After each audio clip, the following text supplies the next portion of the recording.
Sensationally silver, because you are.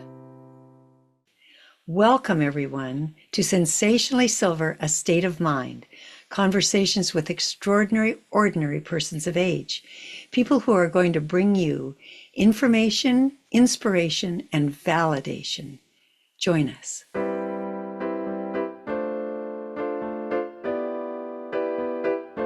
Hello, everyone, and welcome to Sensationally Silver, A State of Mind, conversations with extraordinary, ordinary persons of age.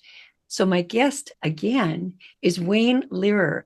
He was with us before, and he introduced us to his new book, which is called The Art of Conscious Aging. And this book is so full of all kinds of valuable information and concepts. We're just going to be taking it bite by bite, bit by bit. And today, Wayne and I are going to be talking about our story, what that means at this point in life for those of us who are of age, what our story is, and why it's important to let go of it. Right, Wayne? Sounds good to me. Okay, so we're going to start with your age again. Everybody always has to qualify at the beginning of every episode. How old are you, Wayne? Well, my age has changed since we last talked. I'm now 74. It does that, doesn't it? It You just keeps, know, in spite of our best efforts. well, as that ad used to say, we're not getting older, we're getting better. And that's the whole point of this thing. So let's just jump into it, Wayne. Talk to us about what our story is at this point in life. What does that mean? Well, what I mean by it is that over the course of our lives, we've done lots of things, and as a result of those things, we think about ourselves in a certain way, and then we talk about ourselves in a certain way, and a lot of that talking becomes completely habitual. It's not necessarily got anything to do with today or the moment. You know, we sort of have crystallized this story, which is this way we talk about our life, but even more importantly, about ourself. And so, one of the things that I talk about in my book is this idea that many of us generate a story about ourselves that is not only not totally true, but is kind of negating and certainly for most of us limiting. Do you know what I mean by that? Well, explain a little more. I mean, I've got some ideas, but I'd rather hear from you. Okay, so for example, many of us think, we say, you know, I had this great job and then, my partner screwed me out of it and they ran off with the money and I was left holding the bag and, I'm so angry about it. And, you know, we tell that story to all of our friends and then they relate to us in a very specific way as a result of that. That would be one story. Another story is, I've done everything I can and no matter what, my kid keeps getting poor grades in school and he's smoking pots with his friends and I've just come to the end of the line and I don't know what to do about it. And so what we then do is we get sympathy from our friends and we're telling it to get the sympathy as opposed to necessarily being solution based in what we do. So over the course of a lifetime, we've told enough, lived enough life that we've taken our whole life and we've taken it down into these little stories. And for most of us, those stories are either about the high moments that don't happen anymore when things were great, or the horrible moments when things didn't go the way we wanted to, or something, terrible or life altering happened. And as a result, we've been we've we've limited ourselves to that story. And I'm not the story about that I had this peak moment when I was at the top of the world and I was this museum designer and I was this World's Fair designer. I was traveling all over Asia and doing one project after another. Now that was a moment in my life and it was a time, but it's got very little to do with this moment. And by telling you that story, I'm doing, for me, when I was involved in, so involved in my story, it was usually to prove that I was valuable, to prove that I was lovable, to get you interested, for you to think about how smart and cool and great I was, how successful I was. And all of that is a means to, to not necessarily feel what I might be feeling in this moment and where I might be at this point in my life. Because for me, when I talked about that experience, it happened that in my life, that was the moment after which I fell from grace in my mind. Okay. I came back to the United States after my biggest job in Asia, and I was shattered. And I went downhill and I began drinking more and I began doing all of these other things. And they were all as a result of falling off of this ladder, this high point, this moment when I thought everything was going to finally come together. And I used that story to keep me from being in my new life for a long time. That reminds me of this film, not a film very many people know about, probably. It was called That Championship Season. And it was about, of course, this high school team that made the championship. And it was the highlight of all these people's lives. And like you're saying, life goes on. So they were still thinking of themselves and the best part of their life as having happened in high school. Yeah. And for the next, 50 years or so, there has been, it's over. Right. And that's kind of what you're talking about, right? And how many of the people you know that are older tell you about those great moments, and they don't really feel like there's any left in the future? Yeah. And they can't see the possibility of what might ever happen that would be that great again, that where they'd feel that good again, where they would ever be that acknowledged or recognized again. And it's a real problem because that very thinking keeps that new stage of life from happening. And obviously, my book is subtitled A Guide to Happiness, Health, and Purpose in Life's Third Act. The concept of which is, hey, I've got 30 or 40 more years to live after the time I retire and my kids move out and I'm no longer earning at the same level. You mean there's a chance that things could be as good and maybe even better? If I'm the result of all the things I've done, as opposed to all the things I've ever done are behind me and nothing good is going to happen again. Wow.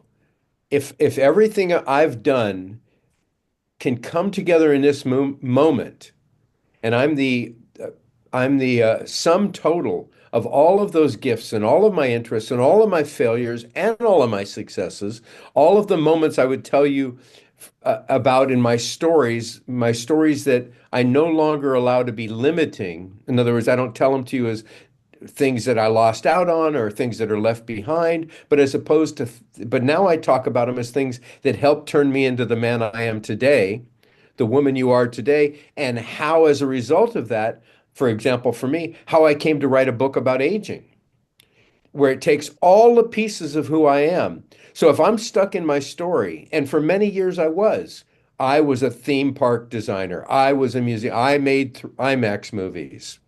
And that was like my life was over. It's my story basically said, even though I didn't say that, story said it's never going to be that good again. All the best things have already happened, and it's unlikely that I'm going to have the opportunity to play in the world at that level again. So, really, in a way, that story is saying it's all downhill from here, That's exactly what it's saying. which is not a happy thought at And all. think about a lot of the older people you hang out with. They live in what was. When I was young, when I grew up in the Bronx, those are all lovely things. And I'm not saying, these memories all go away. They don't go away. But we use them to uphold this idea that maybe the best is behind me. Maybe there's no chance that I'm going to do this again. It's likely that opportunities of this nature are going to ever come again. I remember at 30, I decided to go back to film school, you know, and I was fearless about it. Absolutely. I didn't even think twice. I went and got a job as a waiter. I took classes at night at Columbia. I just absolutely knew I was going to succeed. And I dropped out in my last semester My first job was directing the biggest newscaster in the United States, and my next job was working on something that ended up turning into me making a 3D IMAX film. How did that happen? It happened because I wasn't burdened by all these stories about what had happened before. I was just completely hopeful about what I saw as my potential now. So what you're saying is you were open. You were absolutely open. You weren't limiting yourself with your ideas about it being over Yeah. and your great moments being in the past. Isn't that So the very idea of the word retirement, you know? I'm tired. It's behind me. I've left my earning years behind me. I've left my successful years behind me. I've left the chance to climb another mountain behind me. I've left the opportunity to make my mark in the world behind me. Those are all the unspoken assumptions in retirement. And, I truly believe that what these 30 or 40 years is a time of reinvention, not of what we have done, but of taking everything we've done and recreating ourselves in a new way. And as we talked about last time, for example, you deciding that this was the greatest use, one of the best uses of your skill set, was to put together a podcast and bring people like myself forward and present them because that's naturally the best use of your skill set. yeah, and I love doing it. I mean, I say my prayers every morning and every night, and I was just saying how grateful I am that I get this job. I love this job, and it's a coming together of my experience, strength, and hope. And I think that's what you're talking about. But before we get to that, Wayne, talk about why it's hard for people to let go of that. Because if it weren't, all they'd have to do is go, oh, okay, I don't have to think of myself that way. Let's get on with life. But I have a feeling it's not that simple. Am I wrong? No, you're not wrong. I don't think it's necessarily simple. I think there's a lot of issues that play on it. The first and most obvious one is that we really have never had a third act before. So what happened before was your best years were behind you, and then in the next year to 5 years, your body started breaking down, your kids grew up and created their own family. All of your purposes in the world started disappearing, disintegrating, leaving you. And that was the way it was. So now with fitness, nutrition, health, psychology, spirituality, all of these things that have grown up around us in the last 50 to 100 years, now we've got the potential of 30 or 40 more years. And so the first thing is like, well, no one ever considered that, and few people hit this point with enough money that they can go play golf and go on cruises regularly enough that that becomes a lifestyle, as opposed to an occasional indulgence.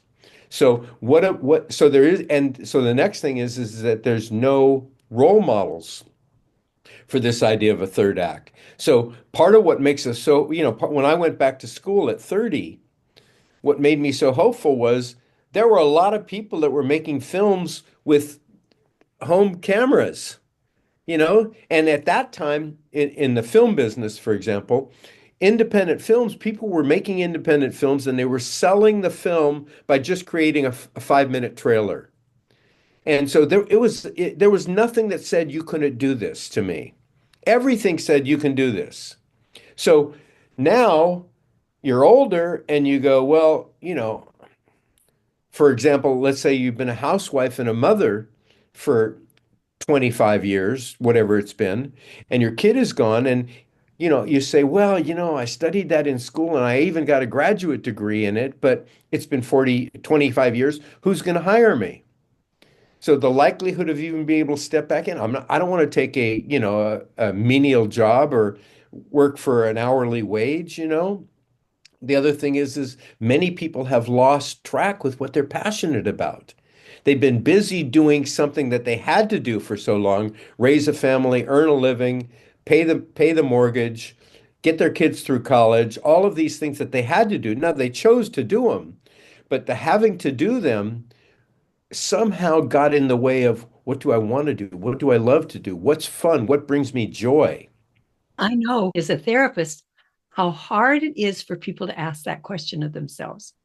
What do I want? What do I love? What brings me happiness?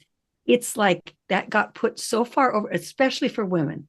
It got put so far over here while we're serving with our life. We're taking care of people, we're taking care of the house, we're taking care of the cooking, all that stuff. Yeah. And maybe we have a job too, but what do I want? Yeah. What's my passion? It's not at the top of the list. So I want to say it's not really any easier for men because men took on a role just similar, and they happened to put their passion into it, but it wasn't necessarily their gift and it wasn't necessarily something they loved. They may have grown to love it. They may have grown to love it because it fed them, it fed their ego, or it fed them, it created friendships and community and connections for them, but it may still not have been their gift. And part of what I believe the third act of our life is the time when we look inside ourselves and say, who am I? What really matters to me? What speaks to me in the world? Where can I make a difference? What am I passionate about? So for example, I'll take myself as an example here. At 20, I had stopped doing drugs as a teenager. And so I started doing fasting and I started researching every kind of diet. This is long before anyone my age was a vegetarian or anybody knew anything about. I did 40-day fasts. I did all this weird stuff. And so that became part of who I was, right? During the same period of time, I spent a summer alone on the side of a mountain, learning to meditate. So I started doing all of these things that when I look back as a 60-year-old and I said, oh my God, I've got this skill set about how to take care of yourself, how to feed yourself properly, what matters in terms of exercise. You know, I've been teaching yoga and meditation for over 30 years. So that when I started looking at that and I said, I see so many people my age not being able to do this, I saw that I was the answer to the question, how do you make it through this transition from this second act where you weren't doing what you loved and you were doing things that were responsible, and that yes, you may have grown to love them, but they may not have been what you really wanted to do, what you set out to do, what you were passionate about when you were 5 years old or 15 years old or 20 years old. And now's the time that you can say, hey, screw it all. You know, I want to do what I want to do. Yeah, what's to lose? Yeah, what's to lose? And the other thing is we ask ourselves, have I created any real value in the world? I want to. You know, I think that's a very high level in terms of Maslow's hierarchy of needs. One of the highest parts of that is to give back, to be of service, to create value in the world. And so what greater time to create value in the world than the time at which you've incurred so much experience that you can extract and create something of wisdom to give back. So, but that has not been seen as what this next period of time is about. And so I'm sort of championing that message, which is the third act is the time at which you discover your higher purpose, what feeds you spiritually, and what you want to contribute to the world. And it can be as simple as creating a victory garden in your neighborhood where all of the people come around and they each get a little plot of land and they work together. And there's a community there, and there's friendship there, and there's joy there, and you're creating food and value and all of that stuff. Or it can be writing a book or doing a podcast or whatever it is, but it's taking that time in later life. And what you're really doing is you're writing a new story. And that's why, to get back to the first question, is if my other story's in the way of I've already done it, I can't do it, how am I going to do it? Then it's pretty unlikely that you're going to take the leap and say, oh, I want to do this. And if it takes me, for example, it took me 5 years to write the book. Now, when you're 69 years old or whatever I was when I started writing it, you go, God, I'll be dead before it's done. Why even start? I mean, that's one of the things that people think, why do it? Or I've actually even had the thought at time. I thought, okay, well, I'll finish the book, and then wouldn't it be an irony if I wasn't around to get it out there? Or, all of that kind of thinking that can go on. And that thinking is all part of the collective. So that boils down to it's too late. It's too It's, late. It's too late in my life. I don't fit in with that flow of life anymore. They're all younger. They're all smarter for today, with all the things that have changed. I don't fit in. It's over. And you're saying, no, no, no, no, no. It's not over. You have all these experiences and the gifts that you've honed through those years. And now it's your turn. You get right. to take your turn. Yeah. And the deal is that when you're younger, you're just channeled into it. You go to high school. In high school, you start to take your kind of a major. That major sets you up for when you go to college. In college, you continue with the major, like it or not, love it or not, passionate about it or not, gift or not. Then you finish your major, and then you use that major to get a job. And then in the job, the job funnels you here and there, and you either end up maybe somewhere you love or maybe in middle management, and that's not your gift. And the unique thing and the real challenging thing about being our age and doing this is, yes, my story about what was and what can't happen now can get in the way, but just as much, and as just as much as this idea that it's too late, but also I believe the hardest part is you have to then in the midst of all of that, you have to sort of set your own course. It's not being set for you anymore. I had to choose to do this thing. Now, it happened that all of my best, not all my best friends, two or three of my best friends in the world said to me, "You should write a book on aging. You look so young, you're so healthy, you're still so flexible, you've got this great attitude." And I thought, "Oh, that sounds like a good idea." I didn't, and then I started doing it. Now, when I started doing it, yes, I had fantasies it was going to make me rich and famous. I had second act fantasies about it. But the truth was, I was doing it because I was really passionate about it. And that carried me for 5 years of writing. Now, I was still had enough income to live on. I'm still working, doing, teaching yoga and meditation and doing coaching. So I'm okay there.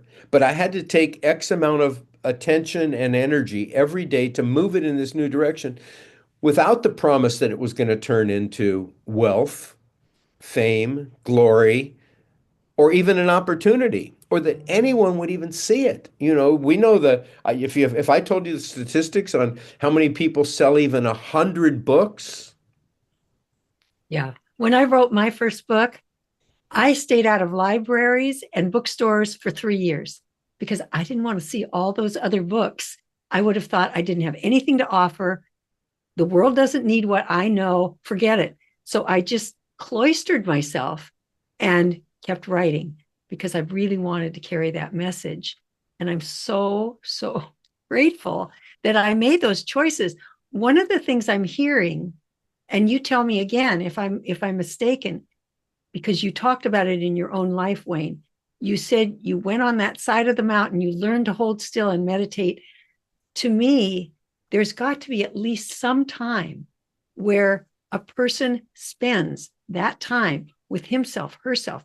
They have to get to know themselves in a way that they haven't known themselves before.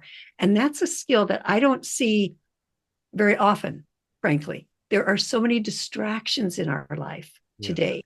There's always something you can turn on and watch and tune out and not be alone with yourself, your own thoughts. Maybe sometimes they're troubling, but they still guide us. They guide us toward where the relief comes from, where the ideals are, where the passion is, that beautiful word. Because when you're talking about using that passion to write your book, there's no better reason to write a book than to be passionate about what you're writing. I mean, that is the fuel for writing. It's a very lonely occupation otherwise. So holding still and getting to know oneself, you learned that through yoga and meditation and all that. Maybe that's not everyone's path, but spending time with yourself, taking walks with yourself, not with anybody else, leaving the earbuds out, just being in nature, whatever. It seems to me that's got to be a very, very vital step to this process.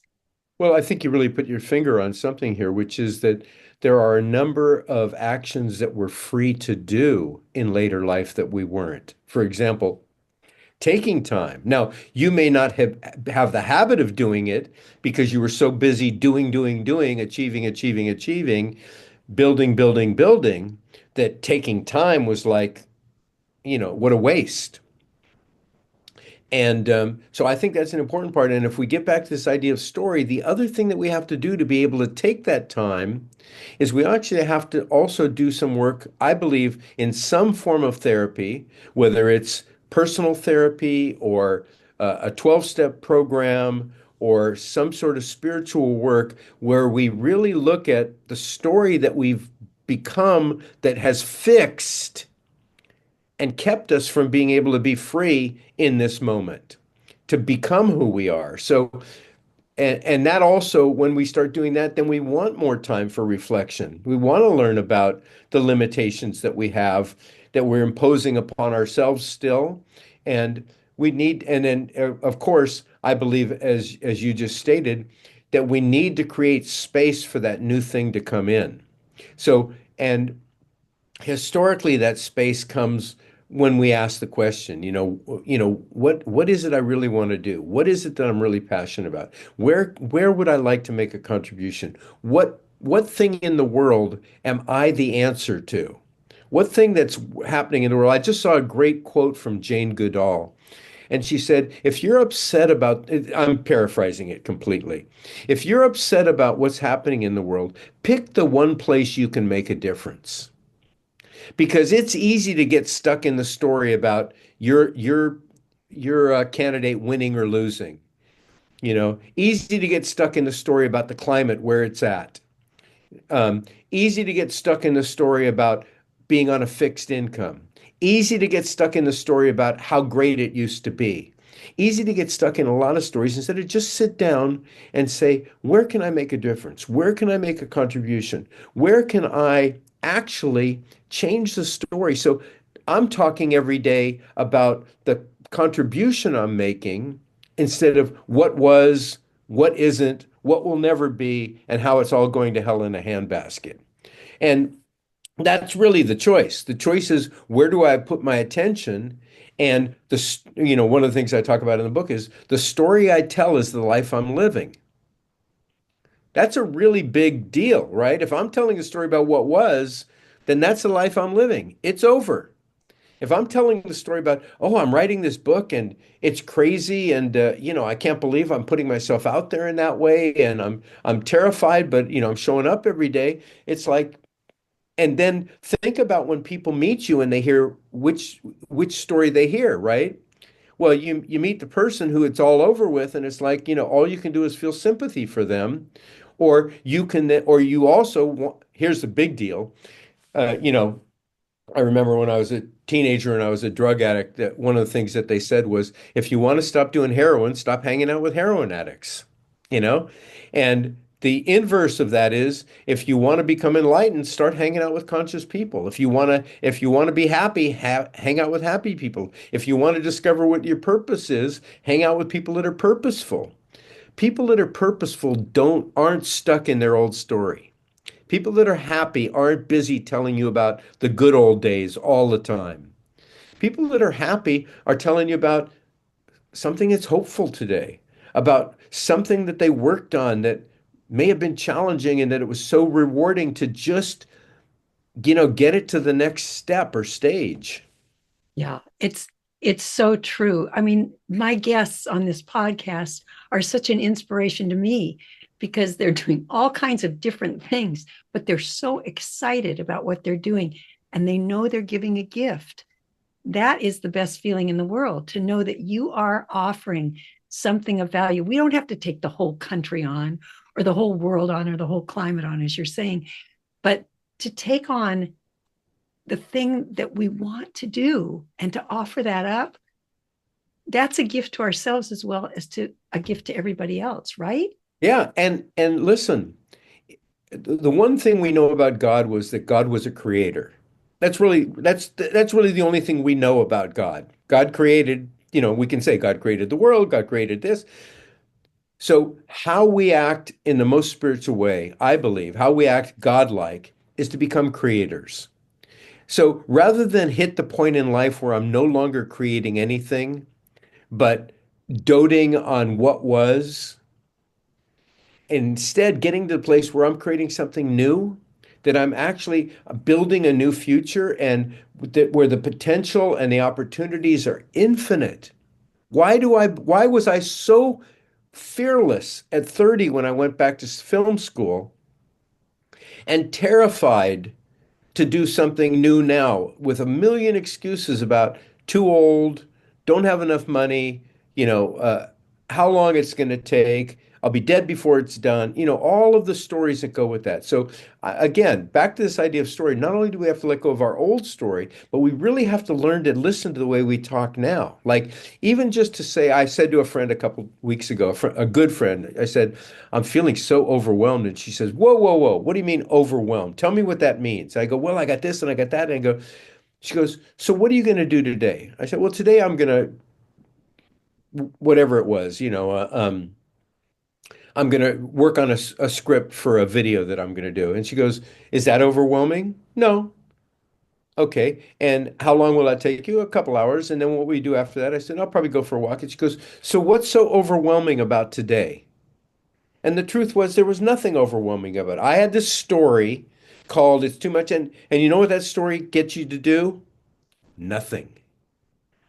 That story gets you to stop, as opposed to so that very friend was incredible service to me because she doesn't say that about herself, and I don't usually say those things about myself either. And we need to reflect that to each other. We need to be able to hear that. One of the things about getting still, like you suggested, and I know this because I have an active meditation practice, is that one of the things that happens in the first few minutes of my meditation practice is I get to reflect on things I said yesterday that I didn't mean to say that I need to make an apology for, things that I forgot to do that really matter to me, and I can put them on my to-do list when I'm done. So if I take that time to get still and to stop telling the story so that I can actually hear in the silence, then I can stay on track.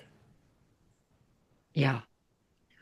Wayne, we're out of time. Oh, God, that's so quick. It went by so fast, and I'm not finished listening to you. I want more of this. So I want you to be my guest again. And you've given us so much to think about that story, how to escape it, how to escape that old story into the new one, into the new exciting one. I couldn't help but think about how when you were describing, somebody talking about the old days, how boring that can be. And the other thing we do when we're older very often is we talk about our medical appointments, our Yeah. medical problems. Oh, so boring. But as you were saying, when someone's on fire about their life and what they're creating, we want to hear more of that because it sparks our fire. It gets us feeling more positive about our own future, our own possibilities, the gift we can give. And that is so, so vital to be giving. And we really need each other to do that. That's why I think it's so important to have a therapist or a coach or to be a part of a group or to be in some sort of therapeutic thing so that you can not only learn about that part of yourself and hear what's between you and being who you want to be, but also to have the support you need to keep doing it. Yeah. And The team that's on the sidewalk when you're the parade and they're all going, yeah, go. We all need that. We need that. no one goes to the Olympics without a coach. You know, no, Yeah. no one hits a home run without a coach. No one writes a book without coaches. I've got 20 friends that go, how's it coming every day? How's the book going? And they all believe in it. And we need to do that for each other. And I know part of what motivated me to write the book was I realized that this is something I want to do for and with other people, which is to share this journey and to be the invitation that to do more, and also to be the support to help them believe that they can do it. To be the catalyst to make that explosion of creativity happen. Yeah, Wayne, are we going to do this again? I can't wait. Oh, I love hearing that. Such a good Okay, conversation. everybody, we've got to say goodbye for now, but you're going to get to hear more and more and more from Wayne. And so we invite you to come back next time. Thank you so much for being with us. Bye. Sensationally Silver, A State of Mind, is sponsored by Sensationally Silver, a complete hair care product line created especially for people with hair like ours, naturally gray and white hair. Sensationally Silver products can be found exclusively at sensationallysilver.com. Sensationally silver, because you are.